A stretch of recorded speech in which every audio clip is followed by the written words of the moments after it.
Hello everyone, today we're going to be working on example 2.7 and this example is asking us to determine the magnitude of the resulting force and its direction measured counterclockwise from the positive x-axis. So this problem gives us three forces, F of 3, F of 2, and F of 1. So what I like doing or how I like starting off this problem is I like finding each of the forces horizontal and vertical component to it. So we're going to start off by finding the horizontal component of each of the forces. So we're going to start with f of 1. So f of 1 and then f of 1 of x, since we're finding its horizontal component. For f of 1, they told us what's given to us is that this is a 2 sides triangle. So since they gave us that, we are trying to find the side of 4, since we're trying to find its horizontal component, and we are doing the side of 5. So what we're going to do is I'm going to take the 15 kilonewtons and times that by 4 over.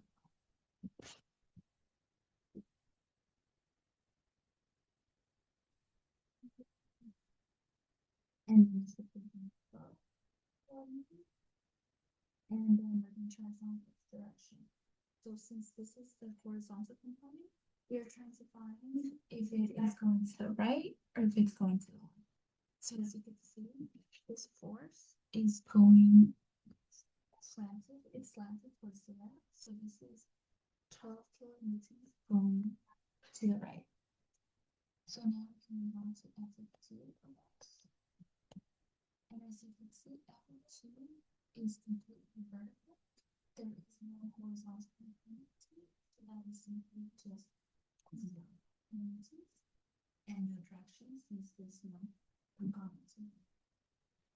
We can move on to F of 3.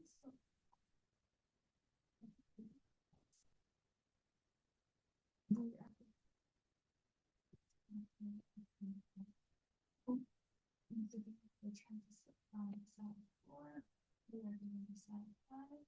So what we're going to do is we're also going to do 15 kilonewtons times 4 over 5.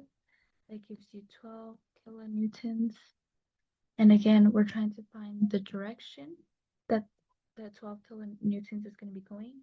As you can see, this is going slanted towards the right, which is why it's going to be 12 kilonewtons to the right as well. So now that we found the horizontal components, what we're going to do is we're going to go ahead and find the vertical components too. So we're going to of each of these forces. So we're going to start off with the components. So F of 1 y, since now we're dealing with vertical components. So previously we used the side of 4 since we were trying to find its horizontal component, but now that we're trying to find its vertical component, we're going to be using the side of 3. Like I said before, we are doing the side of 5. So it's going to be 15 kilonewtons times 3 over 5. So 15 times 3 over 5 should give you 9. So that's 9 kilonewtons.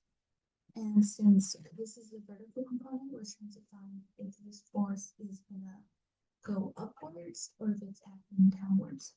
And as you can see, this force is going slanted to the bottom, so it's going downwards. So this is 9 kilonewtons acting downwards. Then we have F of 2 OY, and since like we mentioned previously, F of 2 is already completely vertical, so we don't have to do anything to this. So that's F of 2 OY is 20 kilonewtons. And then its direction, as you can see, is going upwards. So that's 20 kilonewtons acting upwards. And now we're going to try the one. Again, 15 kilonewtons times 3 over 5. That's 9 kilonewtons. But for this one, as you can see, F of 1 was going downwards, but F of 3 here is going slightly upwards, which is why these 9 kilonewtons are going to be pointing upwards as compared to F1, where they are pointing downwards. So now that we found the horizontal and vertical components for each of the vectors that were given to us. So if you are given a problem where there's 4 vectors or 4 forces, you would do that for all 4 of them. If you were given 2, you would just do that for the 2 of them down here. So from here, what we're going to do is we're going to try to find the net vertical and horizontal component. So what we're going to do, we're going to start off with our horizontal component. So we're going to assume that only right is part of it. So we're going to write that out. Right is part of it. So is equal to. So now this is where the sides of the component. So here we have 12 kilonewtons going to the right. That means that so 12 kilonewtons. And then from there we have to so just place it up. It's going from the that's right there. And then once again we have 12 kilonewtons go to the right. So that means again positive 12 kilonewtons. And that should be 4 kilonewtons.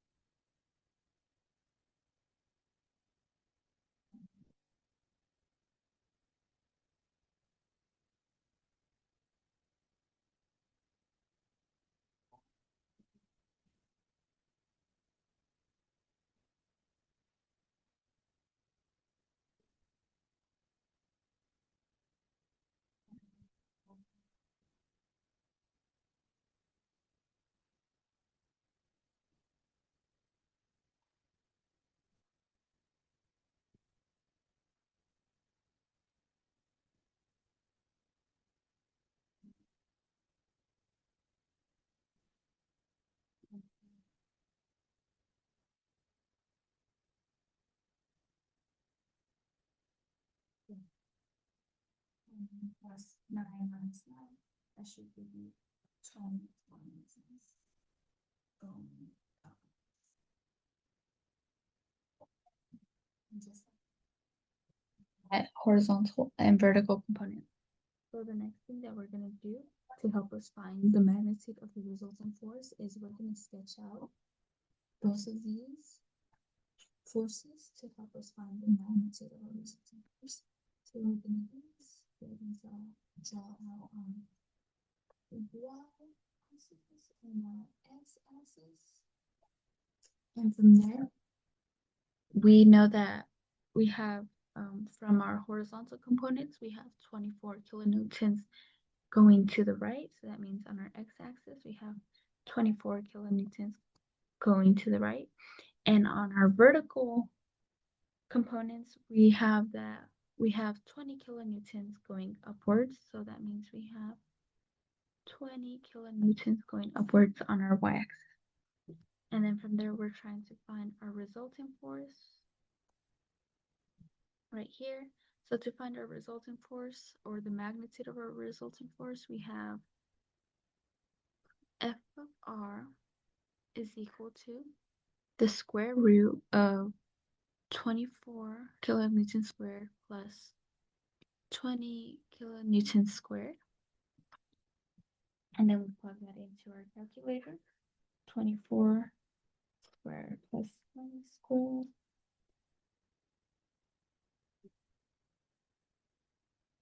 That should give us that our magnitude of our resulting force is 31.24 kilonewtons. So just like that, we were able to find the answer to the first part of our problem or example. So now that we determined the magnitude of the resulting force, now we have to find its direction measured counterclockwise from the other x-axis. So what that means is starting at our x-axis on the side of our positive x-axis, like it said, we're going to be going counterclockwise until we hit that resulting force that we have right here. if it were to have asked you to find the direction of the resulting force from the positive x-axis going clockwise, that means that my positive x-axis would be going in this direction, so we would be finding the angle of that. And that's pretty easy to find because that's just going over here to here is an angle of 270.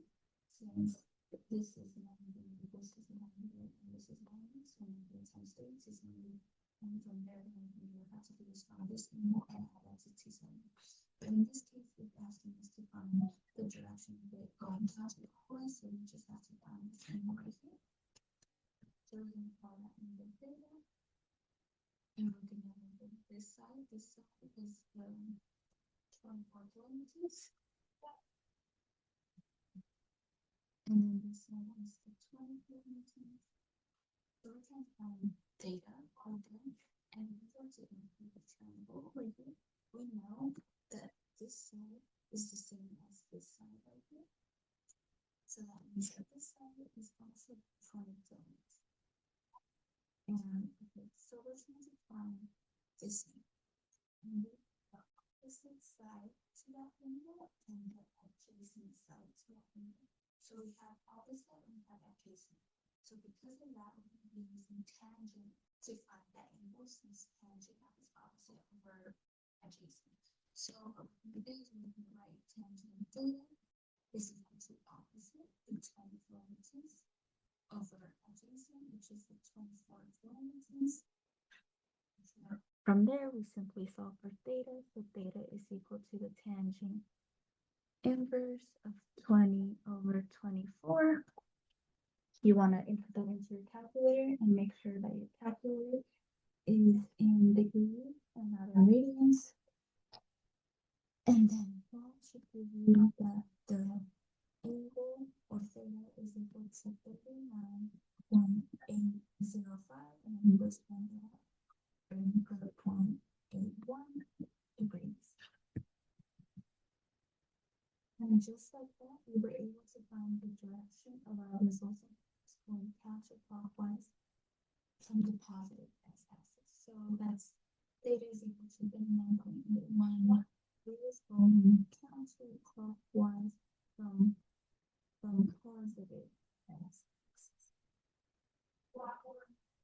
So once again, this example asks us to determine the magnitude of the resulting force, which is right here, 31.24 kilonewtons, and its direction measured counterclockwise in the positive x-axis, which was the 39.81 degrees.